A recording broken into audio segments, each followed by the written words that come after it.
Whew, it's been a minute. It might not feel that way, but it has for me.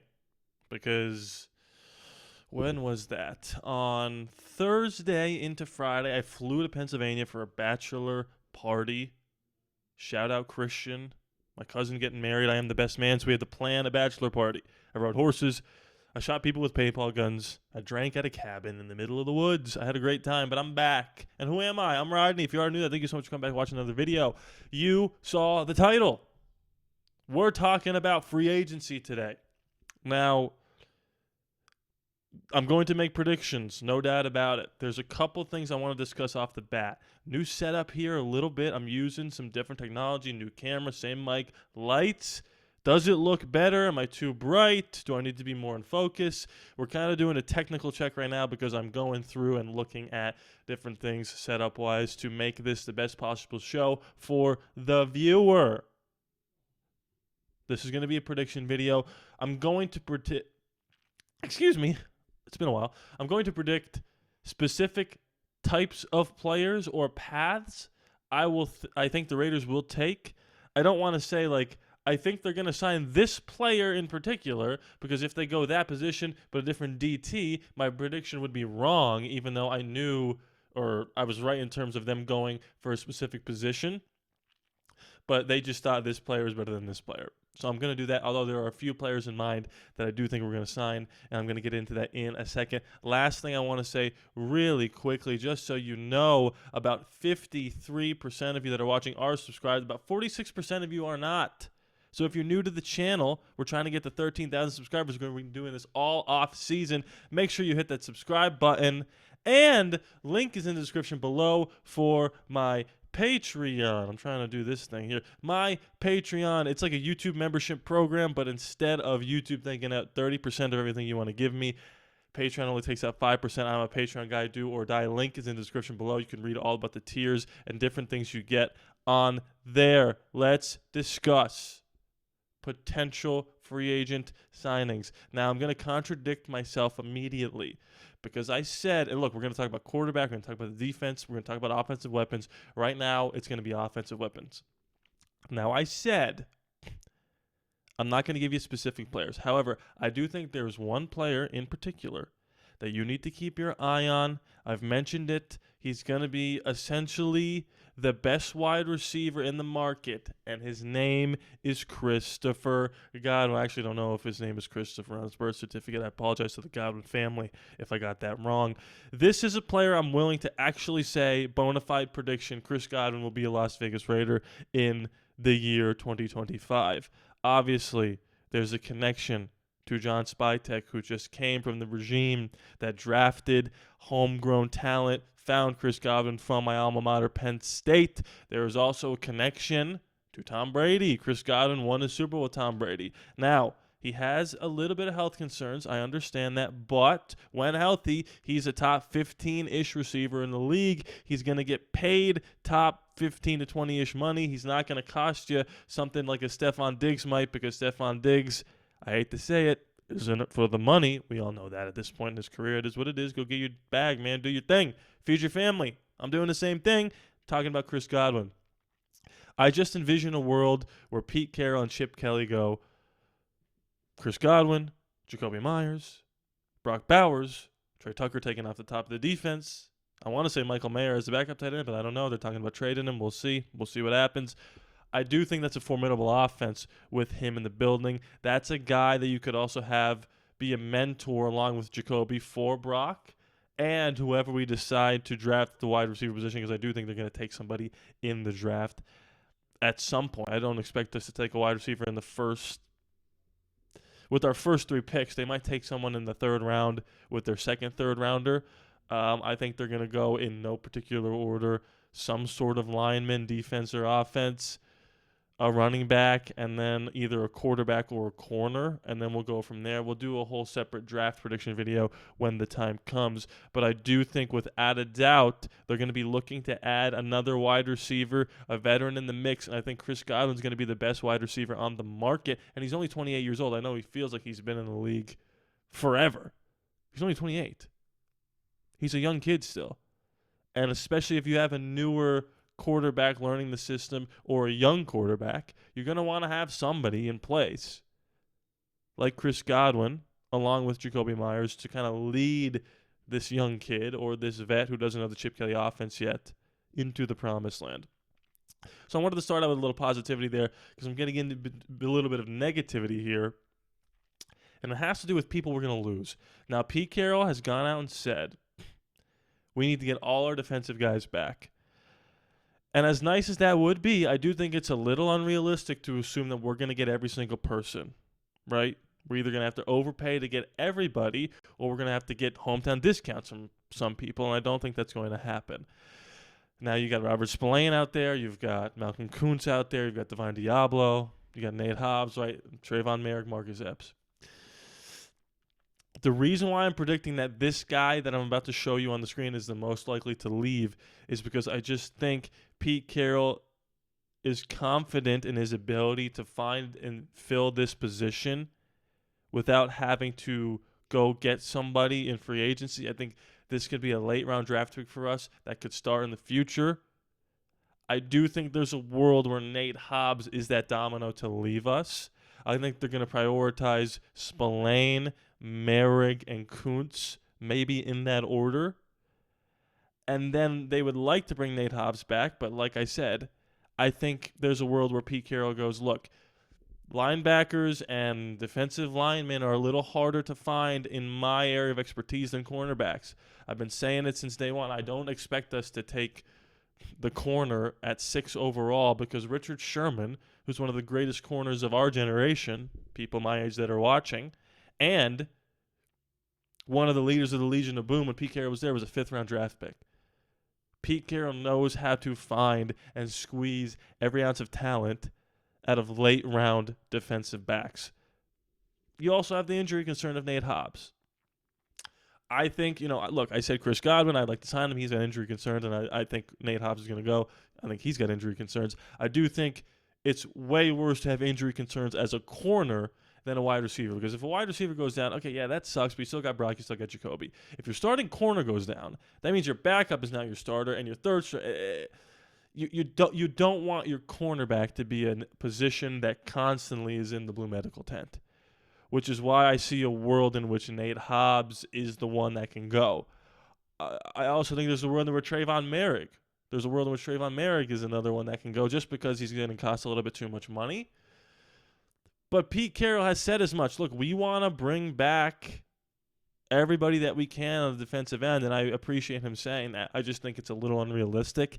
And Nate Hobbs going would hurt, but it wouldn't hurt as much as a Spillane or a Kuntz going, in my opinion, which is why I think they're on the same wavelength as me, that Nate Hobbs is probably one that's going to go. I'm going to get into some big-time splashes on the defense here, and then we're going to touch on the quarterback. But first, let me take a sip of water because I'm parched.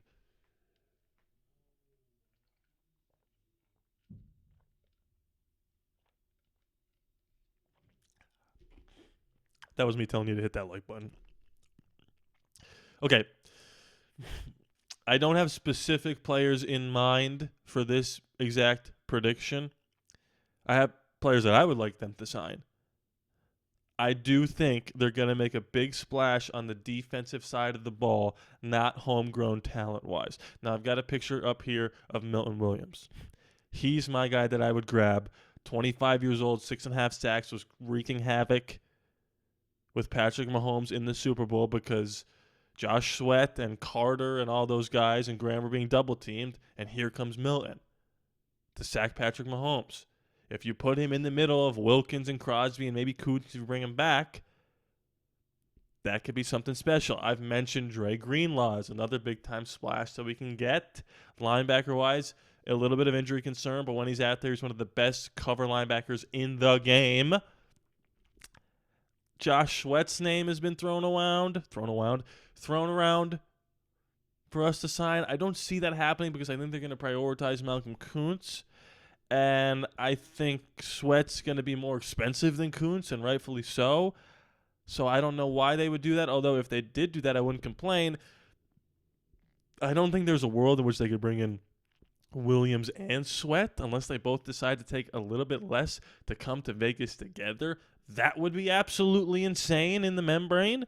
I'm just saying, I think they're going to cook something up big defensive-wise in free agency, similarly to what they did with Christian Wilkins a year ago. I know it was a different regime, but that was our big-time splash.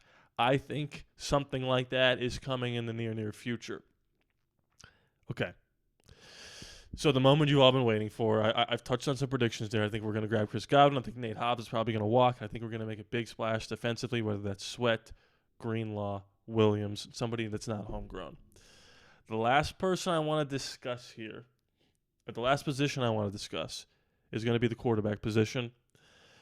Obviously, this is the first time I've been talking to you guys on air. I've been talking to the Discord, by the way. Join the Discord, link in the description below. That's free.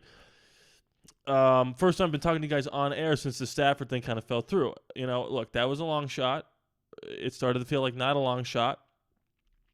And there's some details that came out about that makes me think this is what they're going to do at the quarterback position, along with what Pete Carroll has been saying that they like to do. They did in Seattle.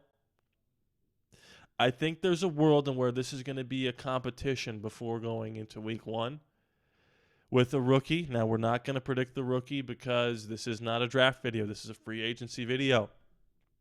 I think they're going to get 2 types of veteran quarterbacks. And I think the 2 types are not going to thrill Raider fans initially, but I would caution you this.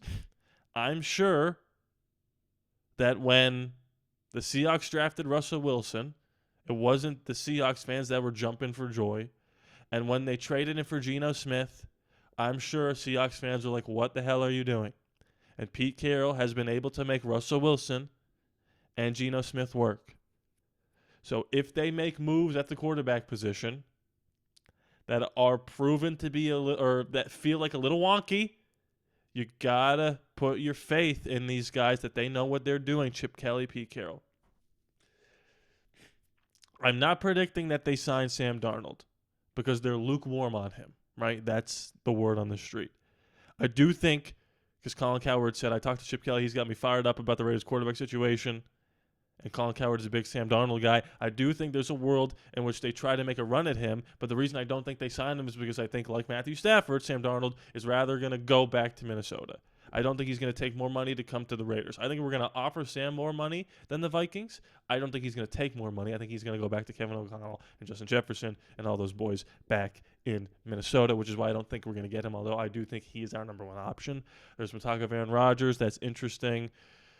Justin Fields, that's interesting. Look, I'm just going to jump right into it. I'm going to click this button, and these are the 2 guys that I both think are going to be in the roster for the Raiders, along with an Aiden O'Connell, if he makes the team, or a rookie that they're going to draft. I think the Las Vegas Raiders, let me move my, are going to sign Russell Wilson and Zach Wilson. Yeah, that's right. Wilson squared. Now, let me pitch it to you.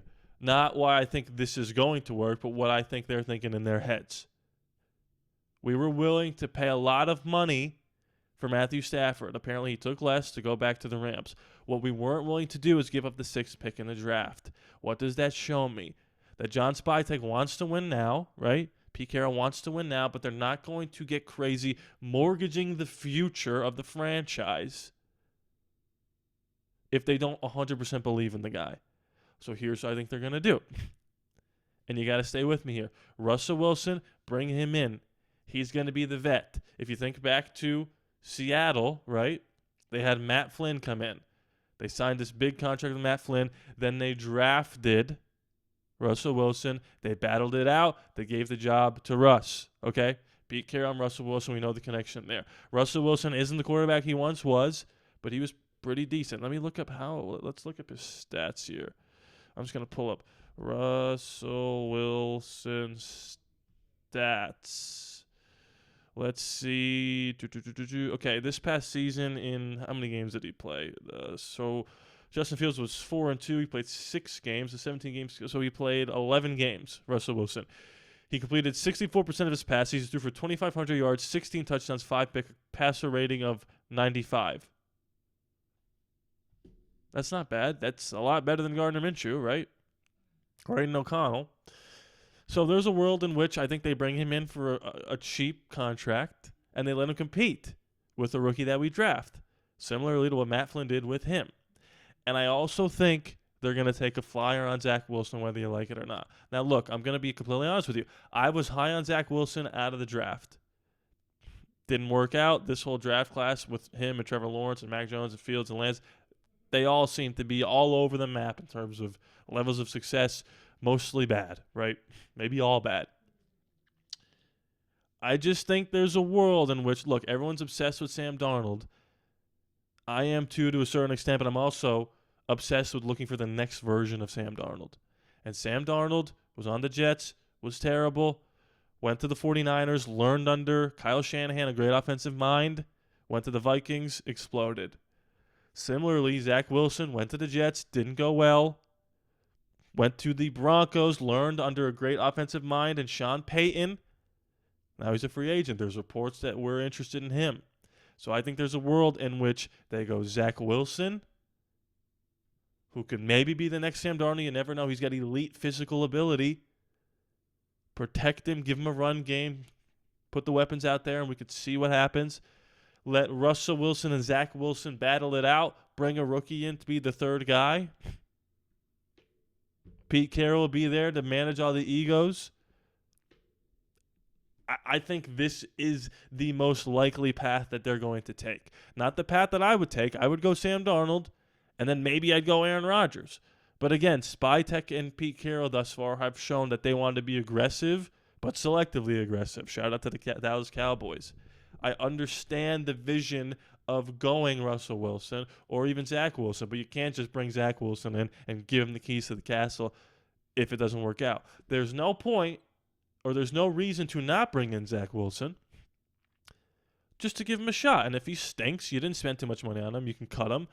And then Aiden's there, and then you draft your rookie, and it's Russ's job. I also don't think you should just have a rookie come in and battle with Russ because maybe the rookie's not good either. So you're bringing Zach Wilson, who at least has played in games on primetime stages in the National Football League. So that is my thoughts, my predictions. What are your thoughts on my thoughts? Comment below. I'm so excited for free agency because it's going to be absolute chaos. What am I hoping we do? I'm hoping we bring back the majority, if not all, of our defensive guys. I hope we go get Chris Godwin. Najee Harris is interesting. I don't love him, but I like him enough to be excited if they did sign him. And then, I've been saying it, I'm not going to step off this. I would go after Sam Darnold 110%. No doubt about it. I obviously wouldn't give him the most money in the history of the league quarterback-wise, but I would consider him giving $40-ish million. You could always get out of that contract, and you could still draft a rookie or sign a Zach Wilson to learn under him. Or let Aiden learn under him, or whatever you want to do. But the quarterback position is going to be significantly different with the Raiders in 2025. I believe in Pete Carroll and Brady and John Spytek. I'm excited. It's Monday. Uh-oh, my microphone is peaking. I apologize.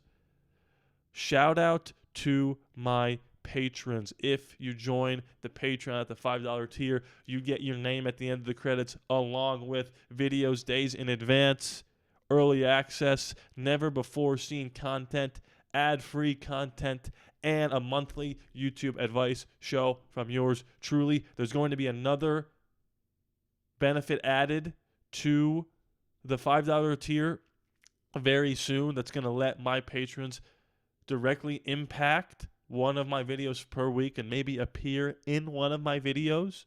Link in the description below for all that. Make sure hitting that like button, commenting, subscribing away. Please be sure to subscribe. It's free after no charge to you. I love you guys, and I'll see you next time.